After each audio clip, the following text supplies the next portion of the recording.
Everyone, BEd entrance का exam UP में ले लिया गया, रिजल्ट भी दे दिया गया। बच्चे वेट कर रहे हैं काउंसलिंग का। आप सभी जो है वो काउंसलिंग का वेट कर रहे हैं। चलिए उसी के बारे में कुछ अपडेशन आई हुई है, उसके बारे में हम बताएंगे। 10 जुलाई से जो है काउंसलिंग स्टार्ट होना था, लेकिन अभी तक नहीं हो पाया है। कब तक काउंसलिंग होगा उस पर आपसे हम बात करने वाले हैं। क्यों नहीं हो रहा है काउंसलिंग, उस पर भी बातें होंगी। साथ साथ में अगर आप एडमिशन ले रहे हो यूपी में बीएड में, तो आप जो है हमारे थ्रू भी आ सकते हो, उस पर भी बात करेंगे। कैसे आप हमारे से जुड़ सकते हो और अगर आप हमसे जुड़ते हो तो आपको क्या बेनिफिट होगा, वो सभी चीज़ें हम इस वीडियो में डिस्कस करेंगे। सो फ्रेंड्स, चैनल पर पहली बार विजिट कर रहे हो तो चैनल को सब्सक्राइब कर लेना, आइकन को हिट कर देना। यहाँ पर आपको बीएड, डीएलएड, सीटेट, एमएड इन सभी के क्लासेस प्रोवाइड किए जाते हैं, इंफॉर्मेशन दी जाती है और साथ साथ में वैकेंसीज के बारे में भी बताया जाता है। देखिए, बीएड की प्रवेश काउंसलिंग रिजल्ट के फेर में फंस गई है। सबसे पहले तो मैं आप लोग को बता दूं कि काउंसलिंग जो 10 जुलाई को होने वाली थी, 10 जुलाई को नहीं हो पा रही है, नहीं हो पाई। इसका रीजन है ग्रेजुएशन का रिजल्ट, क्योंकि बच्चे जो है अपियरिंग में भी फॉर्म फिल करते हैं, राइट। तो जो भी बच्चे अपियरिंग में फॉर्म फिल किए हैं उनका रिजल्ट नहीं आया, तो फिर काउंसलिंग कैसे हो पाएगा, ये भी सोचो। तो काउंसलिंग को लेकर के अभी कुछ अपडेशन है, लेकिन और आगे बढ़ा दिया गया है। थोड़ा सा खबर ऐसा ही है। चलिए बात कर लेते हैं। अगर आप यूपी से बीएड करना चाहते हो और अगर आप बीएड में एडमिशन लेना चाहते हो तो आप हमारे थ्रू भी जुड़ सकते हो, जैसे मैंने आपको बताया ही। इसके लिए आपको जो है हमारे नंबर पे, जो नंबर आपको दिया रहता है 7320001907, इस पर आपको जो है मैसेज करना है या फिर जो है आप कॉल भी कर सकते हो और जो इन्फॉर्मेशन है वो ले सकते हो। यहाँ पर आपको काजल मैम मिलेंगी, वही आपको इन्फॉर्मेशन देंगी, ठीक है। अभी अगर आप हमसे एडमिशन लेते हो तो आपको बेनिफिट क्या है, सिंपल बात करते हैं भाई, इधर उधर घुमा फिरा करके नहीं। क्योंकि आप लोग अकेले एडमिशन लेते हो तो क्या होता है और अगर हमारे थ्रू जाते हो तो क्या होता है। क्योंकि यूपी में डीएलएड में हमने एडमिशन कराया, वो सभी बच्चे जानते हैं कि उनके लिए हम लोग क्या काम कर रहे हैं। एक एज अ प्रोटेक्शन जो है हम लोग हमेशा रहेंगे। बाकी जहां से एडमिशन लेते हो वो लोग सिर्फ एडमिशन कराकर आप भाग जाते हैं, वैसा काम हमारा नहीं होता है, ये मैं क्लियर बता दूं। हाँ, हमारा एडमिशन कराने का तरीका थोड़ा सा आपको अलग लग रहा होगा, लेकिन यही है, क्योंकि हमें मेन क्लास देना है। देखिए, सबसे पहले तो 2 साल का जो आपका है ये होगा, एडमिशन आपको लेना है, उसका फीस 50,000 है। 1 रुपए इससे ज्यादा नहीं होगा, ठीक है, ये याद रख लेना। चाहे आपको पहले बहुत सारे लोगों ने प्रॉमिस किया, आपको धोखा दिया, वो मुझे पता है, और आप ट्रस्ट भी जल्दी नहीं कर सकते हो, वो भी पता है, लेकिन हम जो बोल रहे हैं वो हैं, ठीक है। तो आगरा यूनिवर्सिटी और अगर आप अवध यूनिवर्सिटी में एडमिशन लेना चाहते हैं तो आपको जो है फीस लगने वाला है 50,000 फॉर 2 years।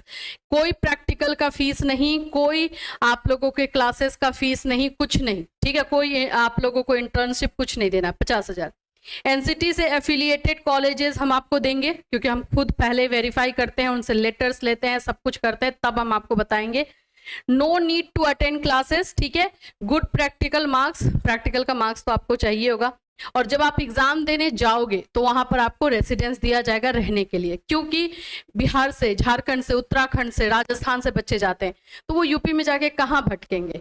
यूपी वाले बच्चे हैं तो चलो उनको आइडिया है, लेकिन बाहर वाले बच्चों को आइडिया नहीं है ना। तो इसलिए जब भी हम जिस भी कॉलेज से बात करते हैं वहां पे ये एक कंडीशन रख देते हैं कि उनके लिए आप रहने का भी बंदोबस्त कर लीजिए, ठीक है। तो ये सभी चीजें आपको मिलेंगी। इसके अलावा जो है हम आपको जौनपुर में भी एडमिशन करवाते हैं, लेकिन वहां का फीस जो है 60,000 है, क्योंकि ये आपका सेमेस्टर सिस्टम है। इसीलिए मैं क्लियर आप लोगों को बता देती हूँ, ये सेमेस्टर सिस्टम है, इसकी वजह से। और अदरवाइज आगरा और अवध में जो आपको एडमिशन, आगरा मतलब मैनपुरी में, आगरा का आपको मैनपुरी में एडमिशन मिलेगा और आप लोग को अवध में, अयोध्या में मिलेगा। और आप बोलोगे कि गोरखपुर दिलवा दीजिए, यहाँ दिलवा दीजिए, तो वो पॉसिबल नहीं है, क्योंकि जो कॉलेज को हम वेरीफाई किए हैं उसी कॉलेज में हम आपको सिर्फ बता पाएंगे, ठीक है। तो ये सारी चीजें हैं, आप नोट डाउन कर सकते हैं, अगर है तो फिर आप यहाँ से कांटेक्ट कर सकते हैं। चलिए आ जाते हैं, काउंसलिंग कब से होगी। तो काउंसलिंग का जो उम्मीद लग रहा है अगस्त में जाते हुए, क्योंकि अभी तक ग्रेजुएशन का रिजल्ट नहीं आया है और ग्रेजुएशन का रिजल्ट आने का भी अभी चांस नहीं है, क्योंकि कुछ जगहों पर अभी बचा हुआ है पूरा प्रोसेस। देखिए बीएड की संयुक्त प्रवेश परीक्षा का परिणाम जारी हुए करीब महीने भर बीत चुके हैं, लेकिन काउंसलिंग शुरू नहीं हो पाई है। विश्वविद्यालय में स्नातक तृतीय वर्ष का परिणाम जारी नहीं हो पाया, ऐसे में प्रवेश का काउंसलिंग शुरू नहीं हो पा रही है। महात्मा गांधी काशी विद्यापीठ में तो अभी परीक्षाएं ही चल रही है।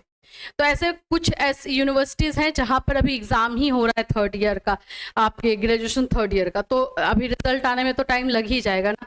तो इसीलिए ऐसा बताया जा रहा है कि 15-20 अगस्त तक आप लोग का काउंसलिंग हो सकता है। तो काउंसलिंग का टाइम थोड़ा सा ले लिया गया है, ये क्लियर आप लोग समझ लीजिए, ठीक है। आप सब जानते हो कि रिजल्ट आप लोग को 17 जून को आया था, 17 जून को। अभी तक काउंसलिंग स्टार्ट हो जाना चाहिए था, 10 जुलाई का डेट दिया गया था, बट ये पॉसिबल नहीं हो पाया है। तो यही सारी चीजें जो है हर जगह दी गई है। इसकी वजह कुछ शिक्षण संस्थानों में यूजी पीजी परीक्षाएं चल रही हैं, तो जुलाई तक अंत तक संपन्न होंगी। तो कुछ जगहों पर जो है एग्जामिनेशन जो चल रहा है वो जुलाई लास्ट तक खत्म होगा, तो रिजल्ट वो लोग जितना जल्दी भी देंगे भाई, 10 दिन 15 दिन तो लगा ही देंगे। तो इसीलिए उम्मीद है कि आप लोगों का काउंसलिंग 20 अगस्त से जो है स्टार्ट हो सकता है। फिलहाल के लिए अभी काउंसलिंग नहीं हो रहा है, लेकिन फिर भी आप अपना सीट बुकिंग करा सकते हैं, स्पेशली जिनका रैंक कम है। और आप लोग जो है, जो नंबर आपको दिया गया है उसी से आपको कॉन्टेक्ट करना है। अगर आप मिलना भी चाहते हो तो भी आ सकते हो, आपको एड्रेस जो है आपको दे दिया जाएगा, आप आकर के देख सकते हो ऑफिस और ये सारी चीज़ें। वैसे ट्रस्ट और गुडविल तो बना ही हुआ है, 5 साल से हम ये क्लास ले रहे हैं, तो आपको भी पता है कि क्लासेस कैसे चलता है या फिर हम काम कैसे करते हैं, वो भी बात है। फिर भी आप ऑफिस भी आ सकते हैं, ऑफिस विजिट कर सकते हैं। एक धनबाद में है, एक प्रयागराज में है, दोनों जगह आप जहाँ जाना चाहें वहाँ पर जाकर के विजिट कर सकते हैं। चलिए फिर मिलूंगी, till then take care everyone.